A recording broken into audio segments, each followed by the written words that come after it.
Good morning, students. Today we talk about the next disorder, that is OCD, obsessive compulsive disorder.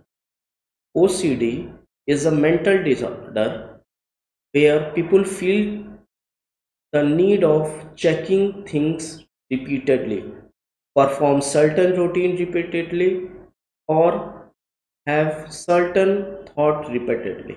मतलब एक ही thought, इसका मतलब हुआ एक ही थॉट आपके माइंड में बार बार आ रहा है। जैसे आपने टैप बंद किया नहीं बंद किया, डोर बंद किया नहीं किया, एक ही चीज़ को आप बार बार कर रहे हो। तो ये सारे सिम्टम्स, ये चीज़ें हैं ओसीडी की।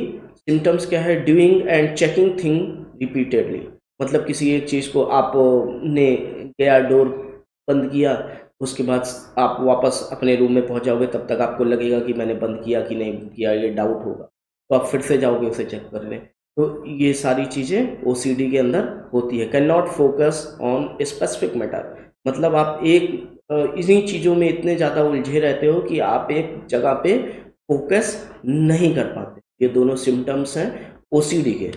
नेक्स्ट है कॉज ऑफ ओसीडी। फर्स्ट है जेनेटिक, जो आपको पेरेंट्स से मिलता है। सेकंड है न्यूरोलॉजिकल फैक्टर। न्यूरोलॉजिकल फैक्टर वही न्यूरॉन के थ्रू जो इंफॉर्मेशन आपके माइंड में जा रही है, उसके बाद वहाँ से आ रही है और आप उस एक्शन को, इंफॉर्मेशन आती है और आप उस एक्शन को करते हो। तो यहाँ पे इस रिसीव करने और इंफॉर्मेशन देने में कहीं ना कहीं कोई प्रॉब्लम है। और इन्वायरमेंटल फैक्टर, मतलब आप किसी भी तरह के प्रेशर में हो, स्ट्रेस में हो, आपके अगल बगल का माहौल क्या है, ये सारी चीज़ें भी आपके इस डिसऑर्डर में इफेक्ट करती है।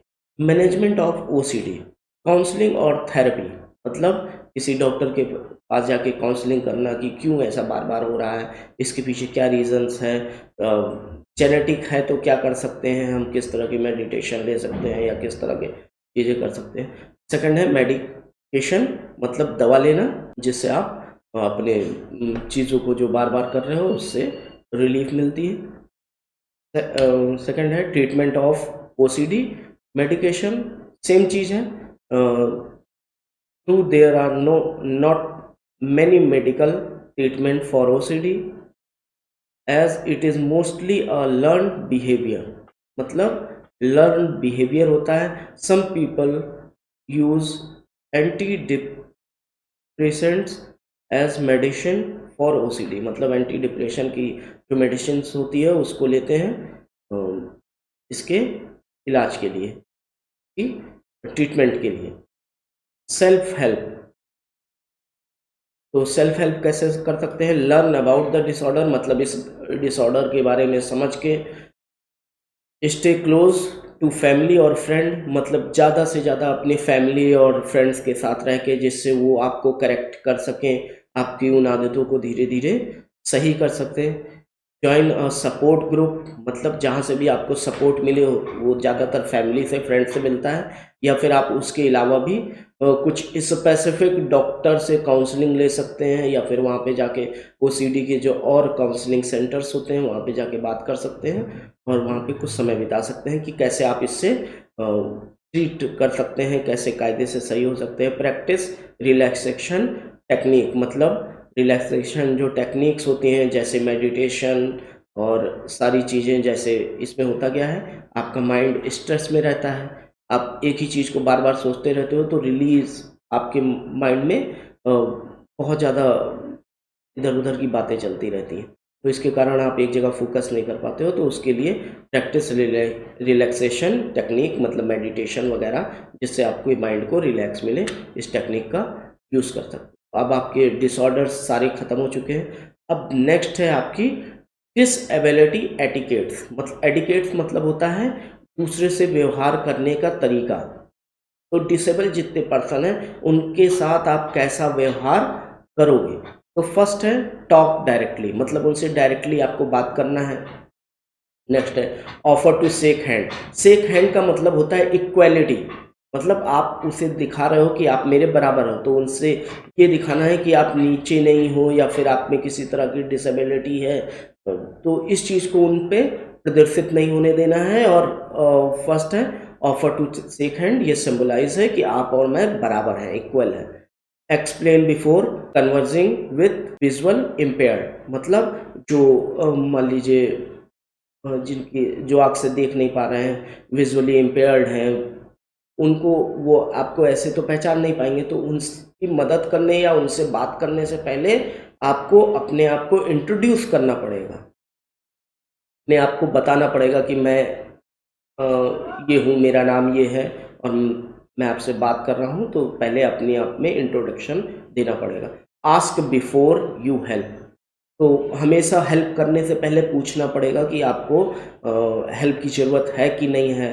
उन्हें लगता है कई बार कि आप मतलब मेरे अंदर डिसेबिलिटी है, इस वजह से मुझे हेल्प मिल रही है, और इन चीज़ों से वो चिढ़ने लगते हैं। तो आपको हमेशा उनसे पूछ के ही उनकी हेल्प करनी चाहिए।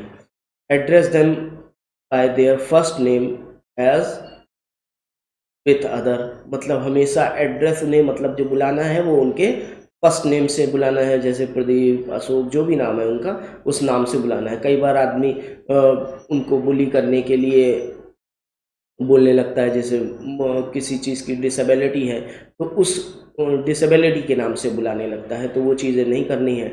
डोंट टच और लीन ऑन व्हील चेयर, मतलब उनकी व्हील चेयर को छूना नहीं है, उसे इधर उधर नहीं करना है।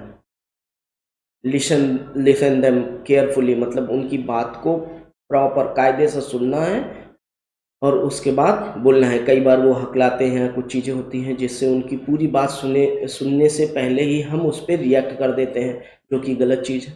तो उनकी बात को पूरा सुने। ऑफर फॉर हेल्प और असिस्टेंस, हमेशा ऑफर करें कि असिस्टेंस की आपको ज़रूरत है कि नहीं है इसके लिए। और स्पीक क्लियरली एंड स्लोली और use body sign language for hearing disable, मतलब उनसे जो बात करनी है, क्योंकि उनकी मेंटल प्रोसेस धीमा होता है, तो उनसे क्लियरली और धीमे धीमे बात करना है, बहुत तेज़ी से बोल के निकल नहीं जाना है जिससे उनको समझ में आए वो चीज़ें। और कई बार जो सुन नहीं पाते, डेफ एंड डम होते हैं, उनसे साइन लैंग्वेज होती है उनकी स्पेशल, उसमें बात करना। उसके बाद रिलैक्स वाइल असिस्टिंग और हेल्पिंग देम, मतलब हमेशा जब आप हेल्प कर रहे हैं या असिस्ट कर रहे हैं तो उनको रिलैक्स करना है, उनको ये फील कराना है कि सब कुछ सही है, आप एकदम सही हो और ये चीज़ें नॉर्मल हैं, आपको बहुत ज़्यादा वर्डन लेने की ज़रूरत नहीं है, बहुत ज़्यादा परेशान होने की नहीं है। तो हमेशा उनको रिलैक्स कर। नेक्स्ट, ये आपका होमवर्क है, इसमें 3 आपके जो ऑब्जेक्टिव्स हैं और 2 आपके क्वेश्चंस हैं, टाइप करने हैं आपको। तो इनको आप करेंगे। अगर किसी भी तरह की प्रॉब्लम है या कोई डाउट्स है तो आप मुझसे पूछ सकते हैं। Thank you.